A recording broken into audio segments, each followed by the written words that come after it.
From the New Arts and Media Studios in Milwaukee, I'm Charles Purcell. This is The Log. How are you doing? Hey, it's September. It's the fall. It's our first new episode in quite a while. We've been doing, we did our summer best of series, kind of looking at the first few months of the regime.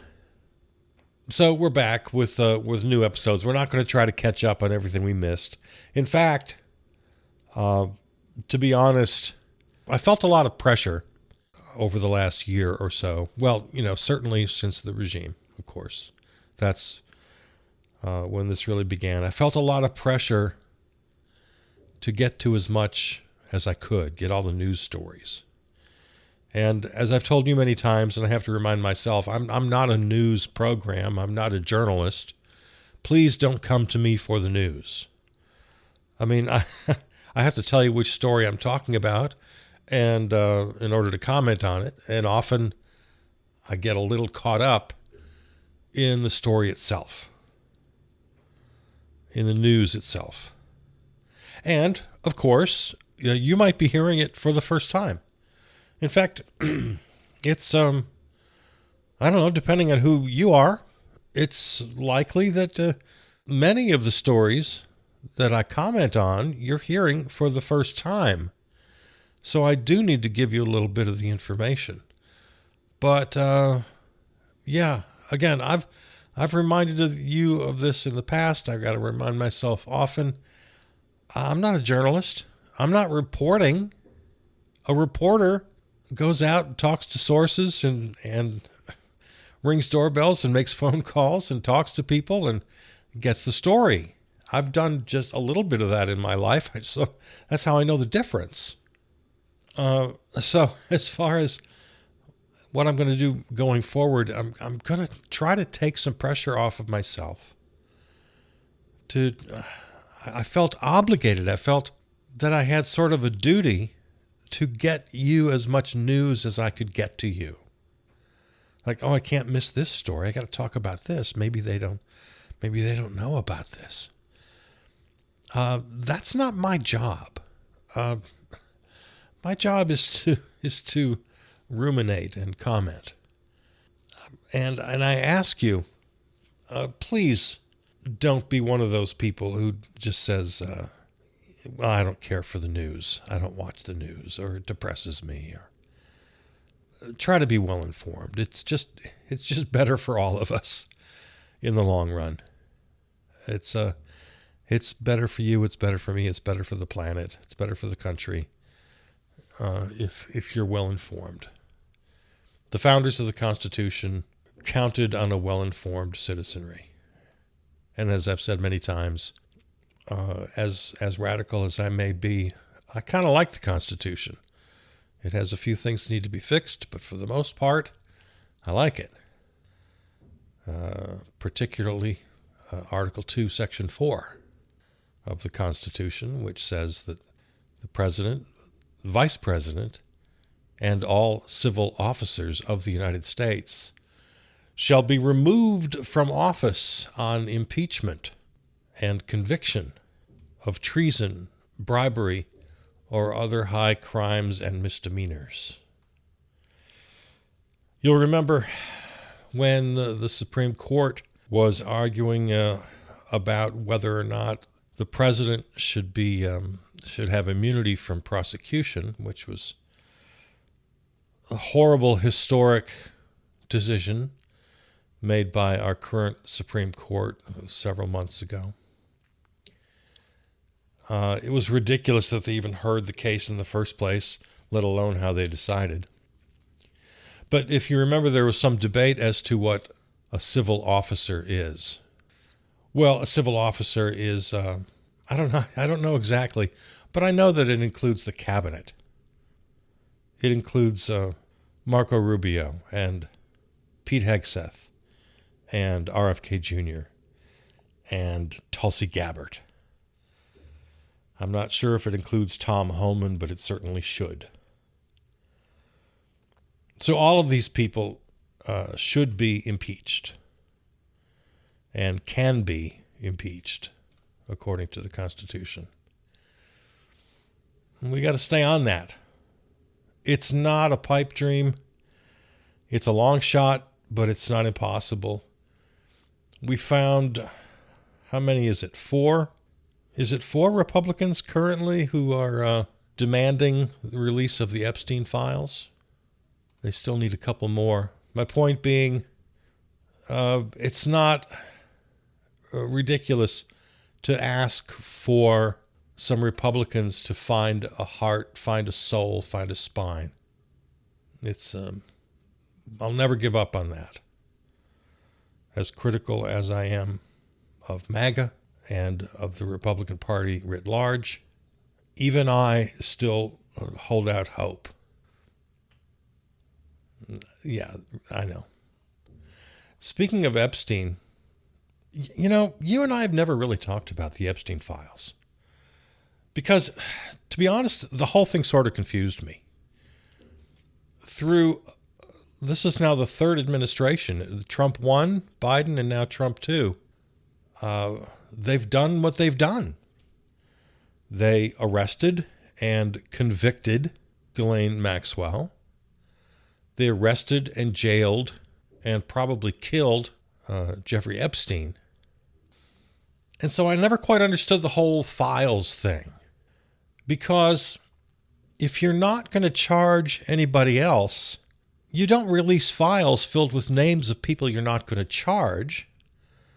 So to me, it was never a big deal, the whole release thing. Now, of course, I'd like to see some other people charged, but I don't know what's going on, except all the speculation. I don't know what other people were responsible criminally.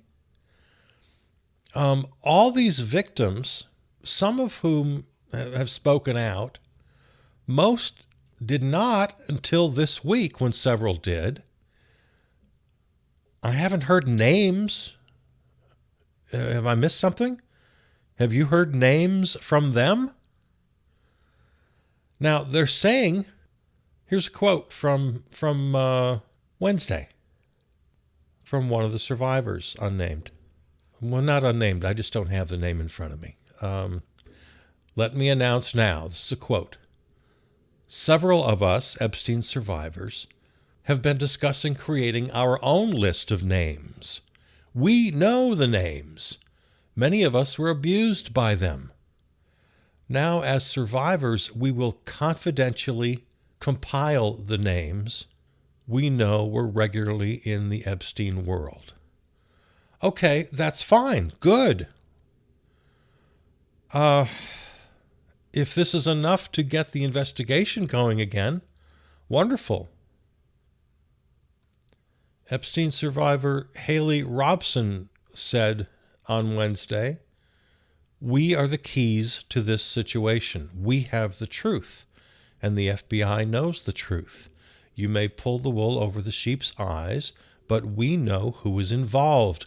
We know the players, and we are sitting here for 20 years waiting for you to get up and do something." Well, okay. Well, now maybe we're getting somewhere.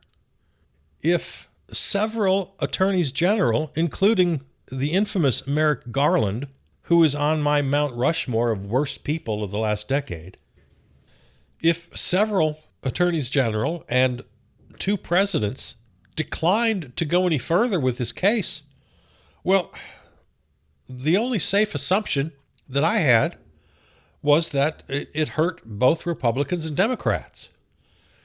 The Orange Menace is in the files, and not only his name, but real information, real damning information. Bill Clinton is in the files with real damning information. A whole bunch of other people on both sides of our political duopoly. I just always assumed that they're all in there.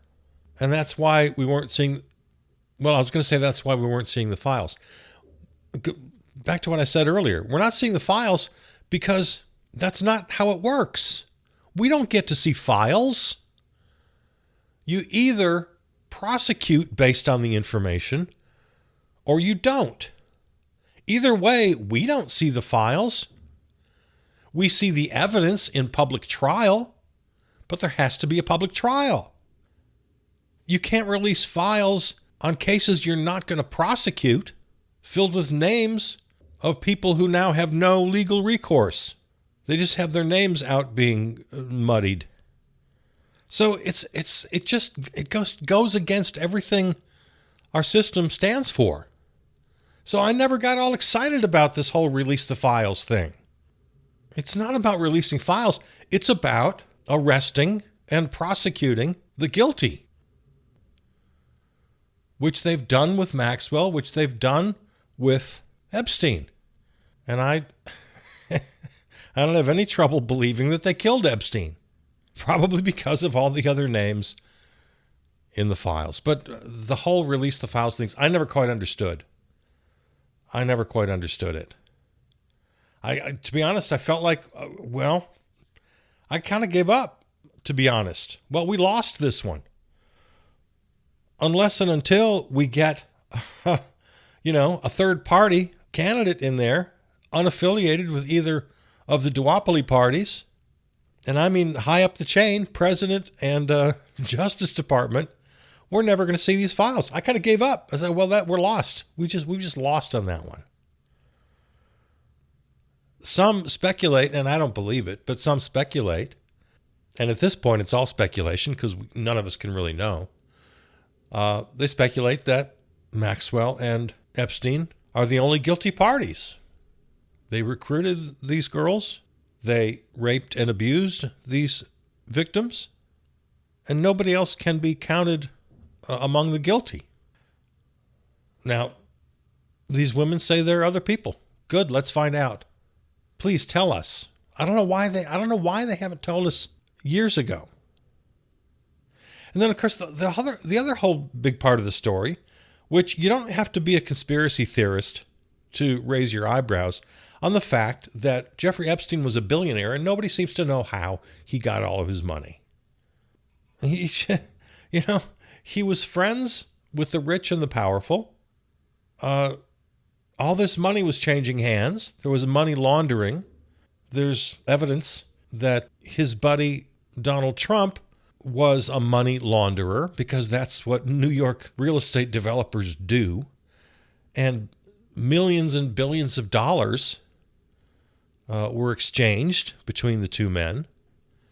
So there's no getting around that. Again, I'm the last guy who's a conspiracy theorist. I never fall for any of that stuff. Some conspiracy theories may, when it's all said and done, may turn out to be true. And I'll say, well, I guess I missed that one because I never jump on a conspiracy theory. I just don't do it. That's not me. But the money that passing hands between Trump and Epstein is just, it's not a conspiracy theory. The fact, again, not speculation, just cold hard fact that in the center of Epstein's circle were Israeli and Russian intelligence personnel. We had KGB, nobody knows exactly what the hell was going on. People are still trying to look into it. We got investigative reporters doing their best. So there's definitely more to know. But again, I kind of gave up. I surrendered on this one. It's like, well, okay. The Democrats and the Republicans control this information. They have it. The FBI has it. The Justice Department has it. But they're going to be under the control of either a Republican president or a Democratic president. And until that changes, we're never going to see anything. And there's going to be no more prosecutions. That's kind of how I figured it. I gave up. If these women want to fight this fight, hey, I'm all for it. And if they want to name some names, I'm all for it. If this thing can move forward and justice can be done, I'm all for it. You and I have never really talked about it because I thought, well, my opinion means nothing about this. There's nothing I can do. as opposed to everything else in the world. I always think there's something I can do about it. I can change minds. I can change hearts. I can yell and try to convince you to do the right thing. You know,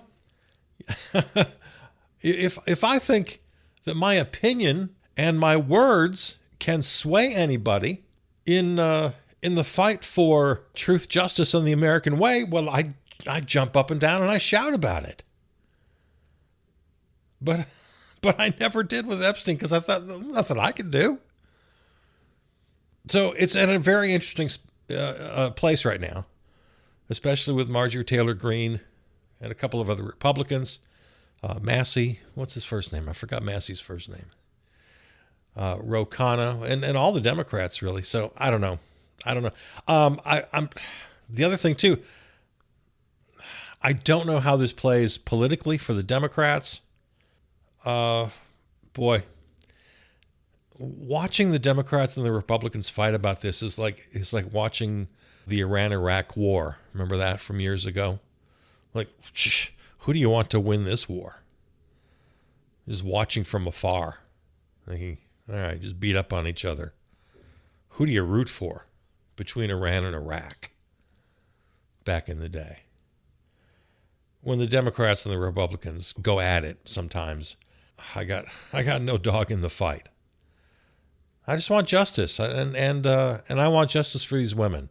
If they think they can make any ground with what they're doing, I'm all for it. I'm all for it. Hey, changing subjects here.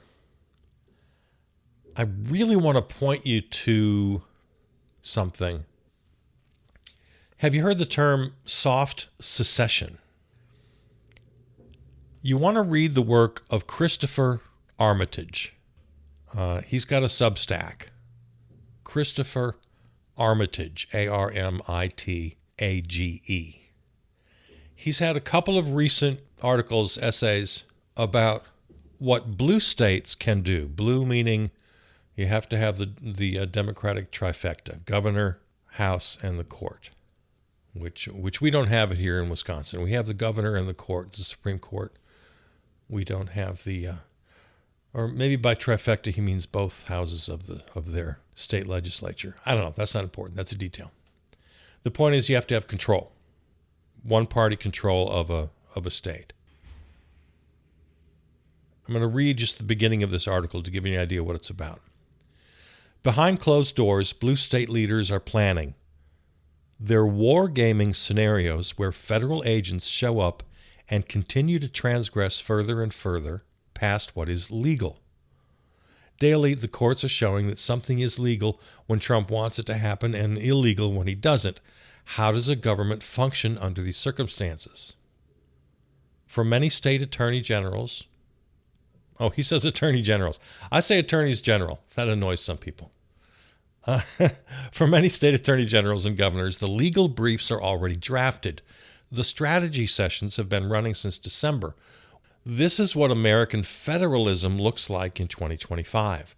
Democratic governors holding emergency sessions on encrypted apps, attorneys general, there he uses attorneys general, filing lawsuits within hours of executive orders, and state legislatures quietly passing laws that amount to nullification of federal mandates.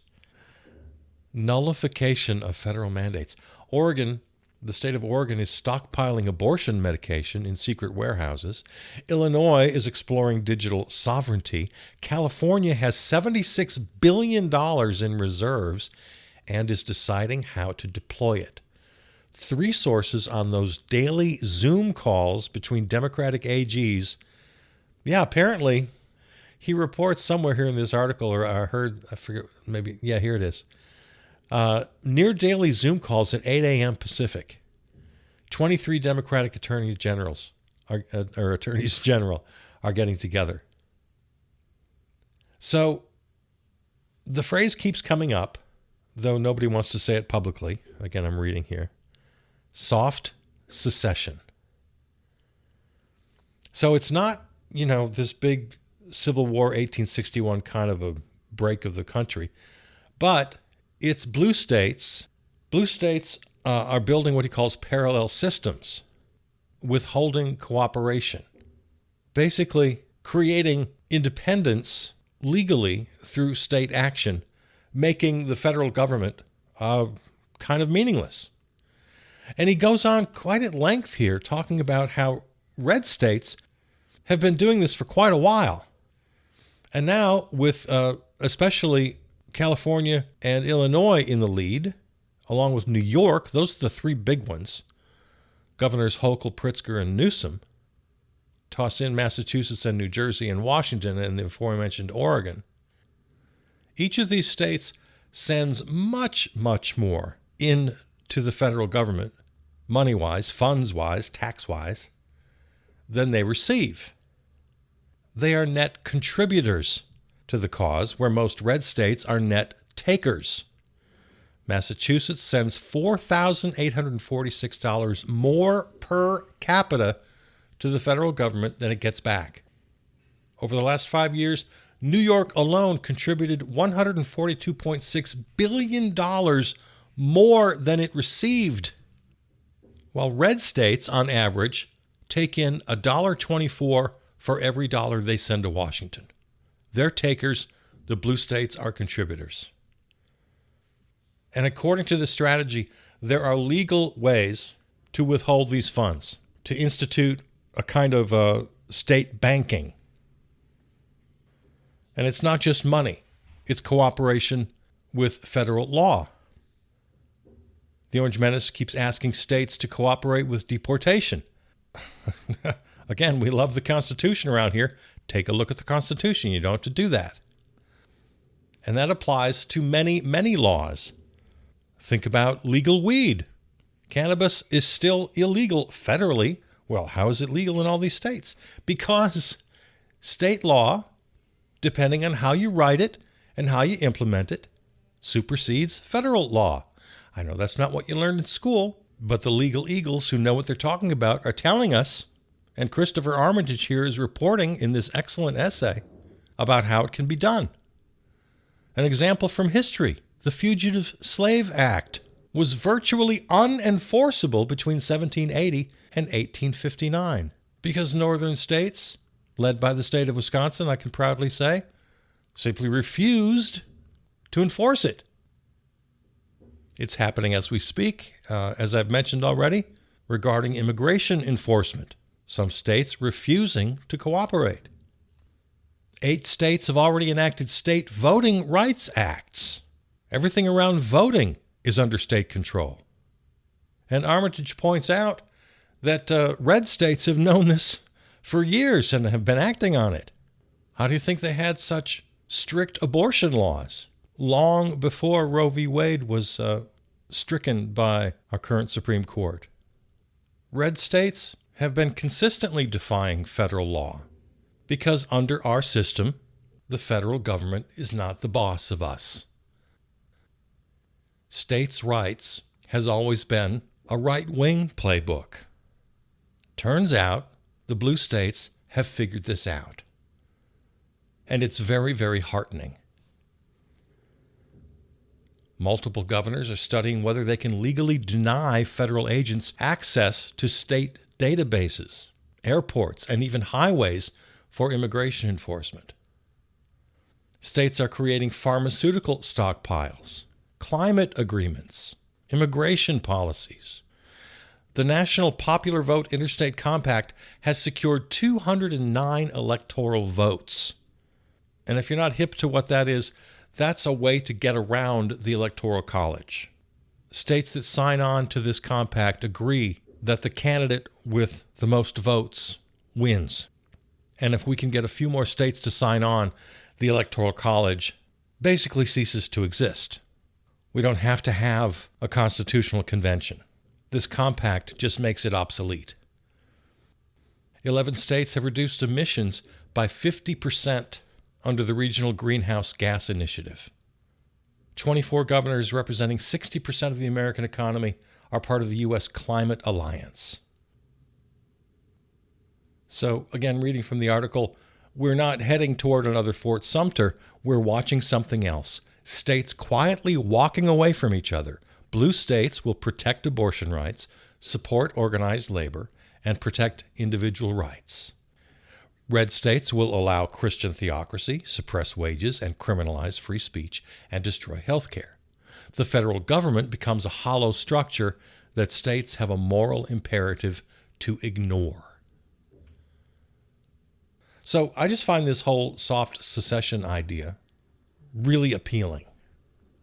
Capital D Democrats don't like the term that's been coined. They haven't coined it themselves. It kind of scares them.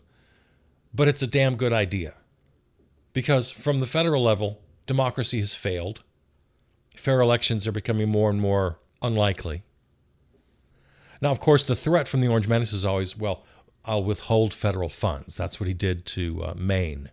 But with blue states cooperating with each other, they can have each other's backs. And if they can find ways to work around their federal funding, again, they're the ones who are paying the bills in the first place. The way it stands now, blue states are paying red states for destroying democracy. We're paying their bills. And governors and AGs and state officials are finding ways to stop the madness. And it's all legal. So do follow Chris Armitage on Substack or wherever you may find him. I read him on Substack. He's had a couple of articles now, a couple of essays about this topic. One from a couple of weeks ago, another one just dated September 7th. Blue states have 90 days to kill American fascism. Here's how.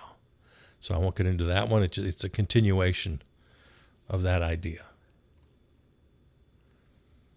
I just saw a big headline the other day.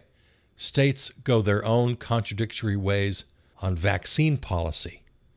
Yeah, we don't have time to talk about it today, but of course, public health is in a serious, very serious crisis right now. RFK Jr. needs to be impeached.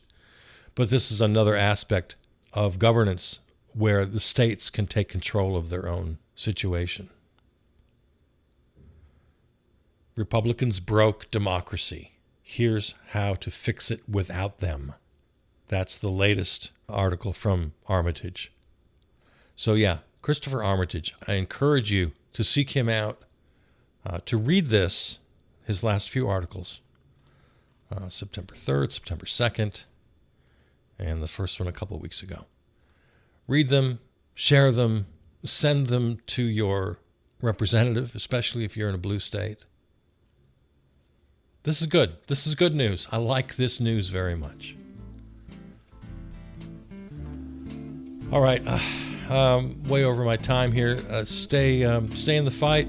Don't forget 5050.1, indivisible.org, thepeoplesunionusa.com, generalstrikeus.com, nokings.org, codepink.org, aclu.org, and 100 more. Those are some big ones. Find organizations doing the work. Join them, support them. All right, there it is. I'm Charles Purcell. This is The Log. I love you. See you out there.